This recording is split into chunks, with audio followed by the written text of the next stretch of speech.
Hello everyone, welcome to Gautam Education. Today our topic is class 12th biology, page number 9, grafting. हाँ, grafting process explain की हुई है। यहाँ पर हमने आर्टिफिशियल और नेचुरल वेजिटेटिव प्रोपेगेशन की लास्ट वीडियो में बात की थी। अभी हम आर्टिफिशियल वेजिटेटिव प्रोपेगेशन का नेक्स्ट टॉपिक पढ़ रहे हैं, ग्राफ्टिंग। तो किस तरीके से रूट, लीव्स एंड स्टेम से हम नए प्लांट को ग्रो कर सकते हैं, वो अलग अलग टेक्निक हम पढ़ रहे थे, जिसमें अब हमारी नेक्स्ट जो टेक्निक आ रही है उसका नाम है ग्राफ्टिंग।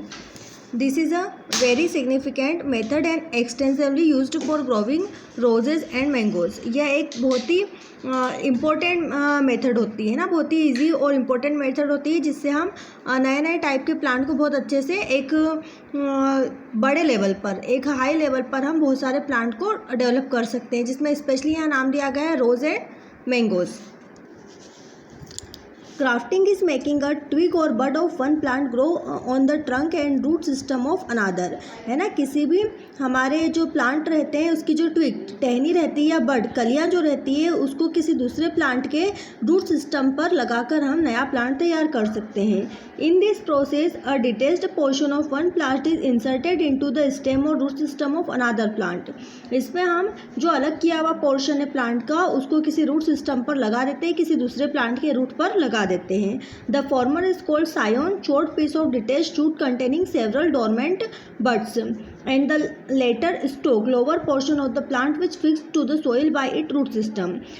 ऐसा पार्ट जिसको हम सोइल में फिक्स कर रहे हैं, जो नीचे रहता है, उसको स्टोक, और जिसको हम दूसरे प्लांट से निकाल कर बड के रूप में रूट वाले सिस्टम पर लगा रहे हैं, उसको कहा जाता है सायोन। जैसे यहाँ पर हमारे नाम दिया गया है, ये जो नीचे वाला है पोर्शन जिसको हम मिट्टी में लगाएंगे, इसको स्टोक कहा जाता है। और जो दूसरा हमने एक ट्विग ली है, एक टहनी टाइप एक हिस्सा लिया है, उसको जो हम ऊपर अटैच करेंगे उसको कहा जाता है सायोन। तो यही बताया है कि नीचे वाले पार्ट को स्टोक कहा जाता है और ऊपर वाले पार्ट को सायोन कहा जाता है। तो आपको इतना ही याद रखना है। और दिस मेथड आगे आप नोट कर सकते हैं, this method is called grafting. यहाँ पर दो प्लांट के अलग अलग पोर्शन को अटैच कर देते हैं, ऊपर का हिस्सा सायोन, नीचे का स्टोक कहलाता है, और ये पूरी प्रोसेस ग्राफ्टिंग कहलाती है। इससे एक नया प्लांट हम डेवलप कर सकते हैं। इसमें अलग अलग टाइप होते हैं, जिसमें आप ओनली नेम है ना, आप जिससे यहाँ पर किस टाइप से हम कट कर रहे हैं ब्रांच को, उसके अकॉर्डिंग अलग अलग टाइप होते हैं। First is a splice grafting, second whip grafting, third cleft grafting, fourth tongue grafting,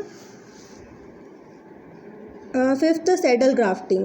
तो यहाँ पर हमें इन सब के डिस्क्रिप्शन पढ़ना ज़रूरी नहीं है, केवल हमें नाम पता होना चाहिए कि कितने टाइप की ग्राफ्टिंग होती है।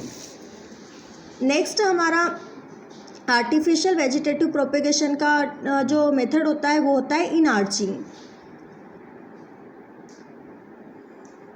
In this method, the branches of superior and the inferior थोड़ा सा वॉइस में डिस्टर्बेंस आ गया था।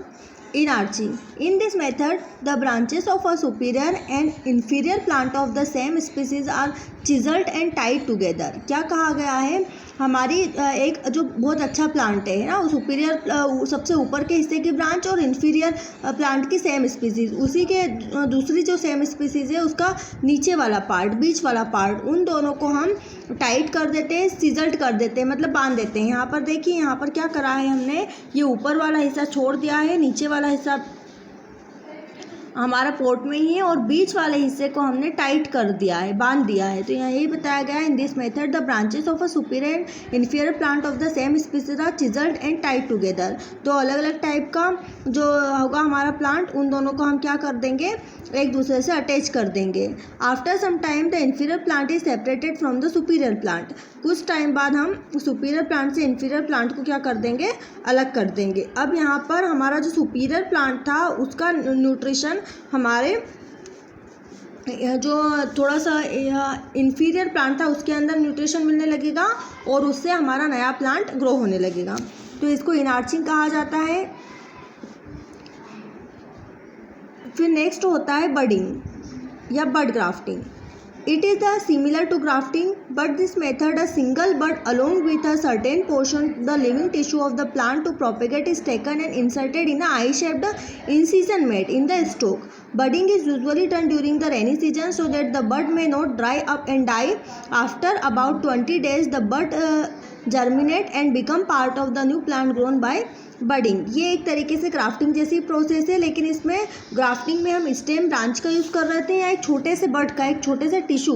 बड मतलब होती है कलियाँ, तो कली जैसा जो हिस्सा होता है प्लांट का, उसके थ्रू, एक टिश्यू के थ्रू हम नया प्लांट तैयार कर सकते हैं। रेनी सीजन में ये ज़्यादा अच्छे से होती है प्रोसेस, क्योंकि यहाँ पर हम रेनी सीजन में हम जिस बड को यूज़ कर रहे हैं वो ड्राई नहीं होगा, सूखेगा नहीं, पानी में बारिश में वो गीला होता रहेगा और उसकी डेथ नहीं होगी, और फिर 20 डेज़ के अंदर वो बहुत ही अच्छे से जर्मिनेट हो जाएगा, नया प्लांट उसमें डेवलप होने लगेगा। देखिए यहाँ क्या किया है, एक ब्रांच के अंदर हमने इस टाइप का एक पोर्शन बना दिया है। उस पोर्शन को इन्होंने एक सेपरेटेड बड निकाल कर उसमें फिक्स कर दिया है ना। यहाँ क्या करेंगे, यहाँ पर एक ब्रांच लेंगे, उसके अंदर हम इस टाइप से एक स्ट्रक्चर बना देंगे। फिर दूसरे प्लांट से हमने एक बड लिया और उसको इसमें फिक्स कर दिया। नीचे के हिस्से को हमने यहाँ स्टॉक प्लांट कहा है। अब यहाँ पर हम उसको क्या कर देंगे, एक किसी भी रस्सी से या फिर किसी और टाइप के लेस से हम इसको कवर कर देंगे, बांध देंगे, और कुछ टाइम बाद यहाँ से हमारी नई ब्रांचेस ग्रो होने लगेगी। तो इस टाइप से इससे भी हम इस प्रोसेस से भी हम नया प्लांट ग्रो कर सकते हैं। अब हमारा नेक्स्ट टॉपिक है 7 नंबर का, माइक्रो प्रोपेगेशन। माइक्रो प्रोपेगेशन पर हमारा एक अलग से क्वेश्चन भी पूछा जाता है और आगे किसी चैप्टर में ये एक बार और पूछा गया है। तो इससे 2 चैप्टर के हमारे एक ही क्वेश्चन हमारे 2 अलग अलग चैप्टर में है, तो हमारे 2 टॉपिक यहाँ पर कवर हो रहे हैं। Micropropagation, it has been demonstrated that a variety of a plant species can be conveniently propagated through the technique of cell tissue organ culture. Since a large number of plant can be regenerated and propagated by using a small tissue of mother plant, this is popularly describe as a clonal propagation और micro propagation. यहाँ पर हम एक छोटे से tissue को निकाल कर कल्चर करके उसके से बहुत सारे नए नए टाइप के प्लांट बना सकते हैं, और इस मेथड को हम माइक्रो प्रोपेगेशन या क्लोनल प्रोपेगेशन भी कहते हैं। इसमें क्या कर रहे हैं, हम एक छोटा टिश्यू ले रहे हैं, छोटे टिश्यू को एक कल्चर मीडियम में रख रहे हैं, उसको न्यूट्रिशन मिल रहा है, फिर उसको हम अलग अलग कल्चर मीडियम में ट्रांसफ़र करते जा रहे हैं, और उससे फिर एक नया प्लांट ग्रो हो जाएगा। और जब नया प्लांट ग्रो हो जाएगा तो उसको हम मिट्टी में लगाकर डेवलप कर लेंगे। देखिए, technique of micro propagation, in most cases clonal propagation is assisted by placing sterilized short tips or axillary buds on a culture medium that is sufficient to induce form multiple buds। यहाँ पर हम एक ही छोटे से tissue से बहुत सारे नए नए टाइप के प्लांट तैयार कर सकते हैं। नंबर ऑफ प्लांट यहाँ पर बहुत सारे हम तैयार कर सकते हैं। स्टेज क्या है, first stage first involve establishment of tissue in vitro. In vitro यहाँ पर हम एक टेस्ट ट्यूब में ले रहे हैं, तो यहाँ पर किसी टेस्ट ट्यूब के अंदर, किसी पेट्री डिश के अंदर अगर हम किसी भी चीज़ को तैयार करते हैं तो उसको इन विट्रो कल्चर कहा जाता है। तो यहाँ पर हमने क्या किया, टिश्यू को एक टेस्ट ट्यूब में लेकर वहाँ पर कल्चर मीडियम फिल करके उसके अंदर डाल दिया। Second stage involve multiplication of shoots. हमने टेस्ट ट्यूब को ऊपर से कवर अप भी कर दिया है। अब इस कल्चर मीडियम में जैसे जैसे उसको न्यूट्रिशन मिलेगा वो डेवलप होता जाएगा और उसके अंदर ब्रांचेस बनती जाएगी। सेकंड स्टेप हो गई शूट्स, मतलब उसकी स्टेम डेवलप होती जाएगी।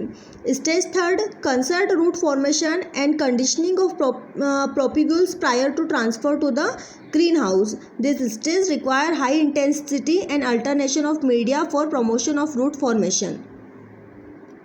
क्या कह रहा है थर्ड, अब यहाँ पर धीरे धीरे रूट बनने लगेगी, फिर रूट बनने के बाद उसके कोई और ऑर्गन डेवलप होने लगेंगे। इस टाइम हम यहाँ पर ग्रीन हाउस मतलब थोड़ा सा जहाँ पर सनलाइट कम होगा और जहाँ पर ग्रीनरी ज़्यादा होगी वहाँ पर हम इसको ट्रांसफ़र कर देंगे। उसके बाद फिर the stage require high intensity and alternation of media for promotion of root formation. एक अच्छे क्लाइमेट की यहाँ ज़रूरत होगी, एक अच्छा क्लाइमेट होना चाहिए, एक अच्छा वहाँ पर आसपास का बैकग्राउंड होना चाहिए जिससे रूट के डेवलप होने में उसको पूरा न्यूट्रिशन मिल सके। तो इस टाइप से यहाँ रूट फॉर्मेशन होने लगेगा। Stage fourth, involve growth in pots followed by field trial. Field trials, है ना। फिर हम यहाँ पर जब हमारा प्लांट डेवलप होने लगेगा तो उसको हम किसी फ्लावर पॉट के अंदर या फिर फील्ड में जहाँ पर भी हमको उसको उगाना है वहाँ पर हम उसको ट्रांसफ़र कर देंगे। ये हमने थ्योरी पढ़ ली है। अब अकॉर्डिंग टू डायग्राम समझते हैं। देखिए यहाँ लीफ या किसी टिश्यू या फिर एम्ब्रोइस एक्स प्लांट, मतलब यहाँ पर प्लांट से निकला हुआ कोई भी हिस्सा हमने कोई भी एक लेना है, तो पत्ती ले लिया, टिश्यू ले लिया या कोई फ्लावर बीज ले लिया। एसेप्टिक कंडीशन का मतलब होता है इसको पूरी तरीके से ये इन्फेक्शन लेस होने चाहिए, इनमें इन्फेक्शन नहीं होना चाहिए, पूरी तरीके से ट्रीट होने चाहिए। अब इसको हमने एक टेस्ट ट्यूब के अंदर जो भी कल्चर मीडियम जिसके अंदर हमने अलग अलग टाइप की न्यूट्रिशन वैल्यू डाली है उस कल्चर मीडियम को तैयार कर लिया, उसके अंदर इसको डाल दिया, इसको कवर कर दिया। अब यहाँ पर ये जैसे ही हमारा थोड़ा सा डेवलप होगा एक इस टाइप का स्ट्रक्चर बनेगा और इस स्ट्रक्चर को कहा जाता है केलस फॉर्मेशन। तो आप यहाँ पर फर्स्ट सेकेंड स्टेप की जगह ये भी कह सकते हैं inoculated medium, first step, second callus formation, third organogenesis. Inoculated medium मतलब जहाँ पर न्यूट्रिशन वैल्यू वाला मीडियम के अंदर हम हमारे टिश्यू को डाल रहे हैं तो उसको कहा गया है इनोक्यूलेटेड मीडियम। उसके बाद फिर केलस फॉर्मेट हुआ, उसके बाद फिर धीरे धीरे उसके स्टेम और रूट्स बनने लगी, ब्रांचेस बनने लगी और फिर लीव्स बनने लगी। तो लीव्स के लिए दिया गया है रीजनरेटेड प्लांट, मतलब हमारा प्लांट डेवलप होने लग गया। अब जब प्लांट में सारे ऑर्गन अच्छे से डेवलप हो जाएंगे तो इसको इस टेस्ट ट्यूब से निकाल कर हम या तो हमको पॉट में लगाना है तो पॉट में या फील्ड में इसको ट्रांसफ़र करना है तो फील्ड में लगा देंगे। एडवांटेज ऑफ माइक्रो प्रोपिगेशन, इसमें एडवांटेज में हम हमेशा दो या तीन ही करते हैं, यहाँ हम देख लेते हैं। First, rapid multiplication of superior clones and maintenance of uniformity. यहाँ पर बहुत ज़्यादा मल्टीप्लिकेशन होता है, मतलब एक टिश्यू से बहुत सारे बहुत सारे टाइप के नंबर ऑफ प्लांट हम बहुत सारे तैयार कर सकते हैं। और हमें पता है कि यहाँ पर पेरेंट प्लांट जैसा था वैसे ही प्लांट बनेंगे तो उनको क्लोन्स भी अलग अलग बहुत सारे क्लोन्स भी हम तैयार यहाँ कर सकते हैं। मेंटेनेंस ऑफ यूनिफॉर्मिटी, सारे के सारे प्लांट, यूनिफॉर्मिटी का मतलब होता है एक जैसे समान होना, तो सारे प्लांट समान होंगे इसमें। Multiplication of disease free plant, यहाँ पर जितने भी प्लांट बनेंगे वो सब डिसीज फ्री होंगे, तो यहाँ दो ही एडवांटेज करते हैं। उसके बाद एडवांटेज ऑफ वेजिटेटिव प्रोपेगेशन, अब देखिए यहाँ इंडिविजुअल माइक्रो प्रोपेगेशन का एडवांटेज दिया हुआ था। वेजिटेटिव प्रोपेगेशन में भी हम यही फिर से दे सकते हैं और अगर हमें ये नहीं देना है तो यहाँ दूसरे भी पढ़ लेते हैं। First, the plant which do not produce viable seeds are propagate by this method. इसका क्या हो जाएगा कि इसमें अलग अलग टाइप के सीड नहीं बनेंगे। वेजिटेटिव प्रोपेगेशन में क्लोन टाइप सीड बनते हैं तो एक जैसे ही सीड बनेंगे। नॉट प्रोड्यूस वाइबल सीड्स मतलब जो अलग टाइप के होंगे जिनमें कुछ डिफरेंट पाया जाएगा या थोड़े से वीक होंगे, ऐसे सीड्स इसमें नहीं बनेंगे। It help to perpetuate particularly form of a plant. यहाँ पर हमारा जो प्लांट का पोर्शन होगा, प्लांट का जो डेवलपमेंट होगा वो कैसा होगा, बिल्कुल मदर प्लांट या पेरेंट प्लांट जैसा ही होगा।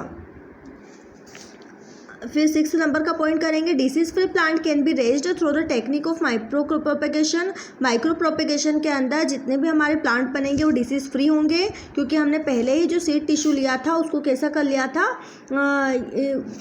असेप्टिक कंडीशन में लिया था, मतलब इन्फेक्शन लेस थे वो। फिर पेरेंटल कैरेक्टर में भी conserve in offspring for several generation. यहाँ पर बहुत सारी जनरेशन में पेरेंट कैरेक्टर देखने को मिलेंगे, क्योंकि हम पेरेंट प्लांट के टिश्यू से ही डायरेक्ट एक नया प्लांट तैयार कर रहे हैं, तो पेरेंट के सारे ही कैरेक्टर हमको आगे की जनरेशन में देखने को मिलेंगे।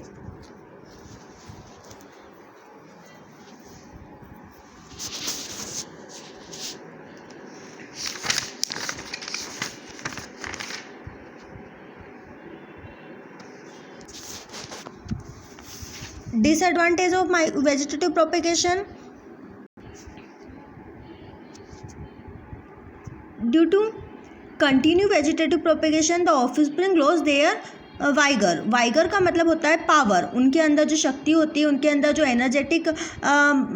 एनर्जेटिक पावर होता है वो क्या हो जाता है, लेस हो जाता है, ख़त्म हो जाता है। Due to continue vegetative propagation the offspring loss their vigour. यहाँ पर कंटिन्यू अगर वेजिटेटिव प्रोपेगेशन हो रहा है तो जो ऑफस्प्रिंग बन रहे हैं, जो हमारे डॉटर प्लांट बन रहे हैं, उनका पावर खत्म हो जाएगा। New character can never be generated in vegetatively propagated plant. यहाँ पर हमारे पूरे के पूरे प्लांट पेरेंट सेल जैसे होंगे, तो यहाँ नए कैरेक्टर आने की पॉसिबिलिटी बहुत कम होती है, तो यहाँ नए कैरेक्टर डेवलप नहीं हो पाते हैं और हमारा प्लांट पूरी तरह पेरेंट प्लांट जैसा ही बनता है।